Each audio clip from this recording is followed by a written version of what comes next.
Dr. Fauci, you've become Dr. Fear. Americans do not hate science. I don't hate science. The American people hate having their freedoms taken from them.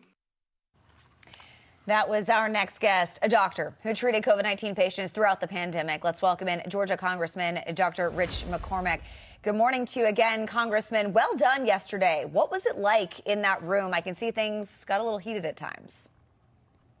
Yeah, there was a lot of people trying to do grandstand at times on both sides a little bit. I think we need to drive home the point that this is nearing its conclusion. The COVID special subcommittee is going to be concluding and giving recommendations so that we don't repeat the mistakes. The two big things I took away from the entire hearing process, especially with Fauci there, is that we can get very distracted on a lot of different issues. We can talk about the origins, which I think are obvious.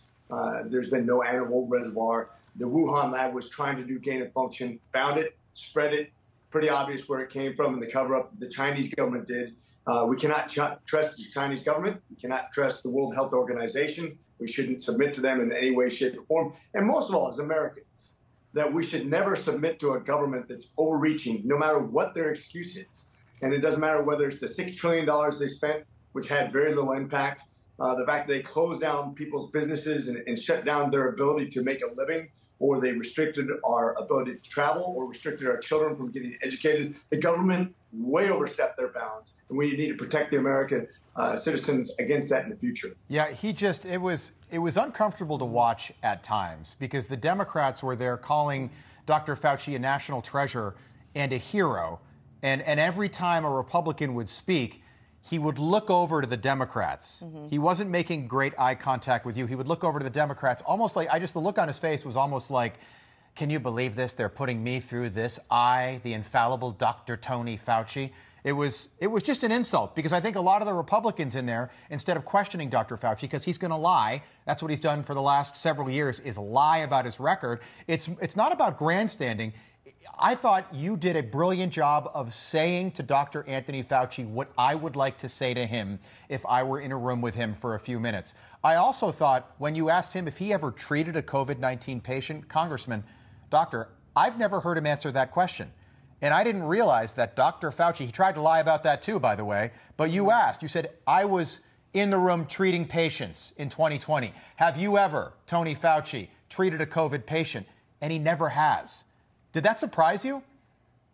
No, I knew the answer to that. I knew that he is a bureaucrat. And this is exactly what we're fighting over. It's basically bureaucrats telling physicians what to do, how to treat patients, if they can treat patients, if people should have a vaccination. That is the discussion between you and your physician. The fact that they bullied people, that they threatened my medical license, that they censored me, a physician treating patients on the front lines because they think they know better. That's everything that's wrong with government. When the government gets to tell us what's moral, when the government gets to tell us whether we have certain freedoms, even though it's inalienable rights that we're given to by God, that's what this whole argument is about. That's what this election in November is about.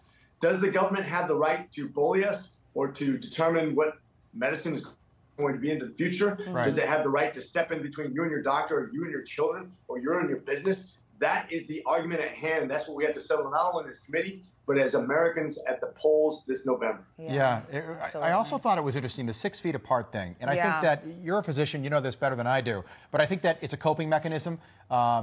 People will self-preservation. They kind of block out bad things that happen to them. COVID was bad for all of us for many different reasons. So we kind of forget what happened not that long ago. But the 6 feet apart thing. So Fauci yesterday lied that he had anything to do with that or that he was in any way complicit with that. Look at this. We've got a woman hugging a bag. Okay? 6 feet apart is why we close schools. 6 feet apart is why people work remotely. 6 feet apart destroyed the economy in this country. 6 feet apart, the chickens will come home to roost someday when the kids that were forced to learn at home are graduating high school and college and get out into the workforce. But 6 feet apart, which we learned yesterday was arbitrary from the CDC, and you asked him, why didn't you change it? And he couldn't give you an answer. Yeah, this is the problem, too, is think about the depression, anxiety, suicidality, the drug and alcohol abuse, the broken education system, the businesses that close, the huge impact of just one simple policy, once again, pushed through arbitrarily by a government bureaucracy that changed the world, changed America, changed our course, put us in massive debt, that basically change the way we look at how government should even affect us on a daily basis. This is exactly what I'm talking about. People died in hospitals by themselves, isolated from their families, no closure. It wasn't that long ago. You're right. And that's the scary thing about this. If we don't learn from this, it will repeat itself because this won't be the last pandemic we have. Congressman, just about 20 seconds. What comes next for Dr. Fauci, and what do you hope was learned from this? Well, we have 45,000 pages of emails that we're going over, millions of pages of evidence.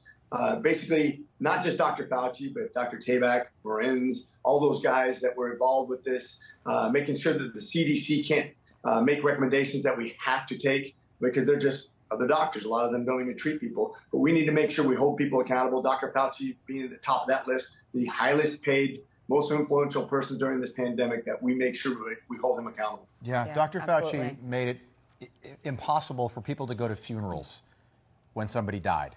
Okay, so in the spring of 2020, he took that decision away from people who lost loved ones. Just quickly, Marjorie Taylor Greene is getting criticized this morning from the media, many in the media, for her exchange with Dr. Fauci yesterday. Look, the baseball thing, when she brought that up, Tony Fauci not wearing a mask after throwing out the first pitch in a Nationals game, I had forgotten about that, but what a good point. Okay, so rules for everybody else, but not for Tony Fauci. And stupid rules to that. I remember walking down the halls of D.C. here, walking down a hall with a mask on by myself, and then getting to a crowded room and taking my mask off. That's the kind of insane policies we had for so long. Walking to a table in a restaurant with your mask on, then taking it off at the table next to somebody else. Just stupid policies that had no impact. That's what with this all these policies were arbitrary. They didn't have getting a vaccination when you already have immunity. Are you kidding me? That's real harm that can be caused. Any doctor knows that. But yet the American public had to be duped, had to be forced and pressured, just like he said in that audio clip, to do something they didn't want to do because we'll make your life miserable otherwise. Yeah, you said it deliberately. We're going to make your life uncomfortable. And they did. Yeah. Great job, Congressman. Thanks so much for coming back-to-back days. We appreciate it. Good to see you. My pleasure. Have a great day. Thanks, all right. you too. Lots more.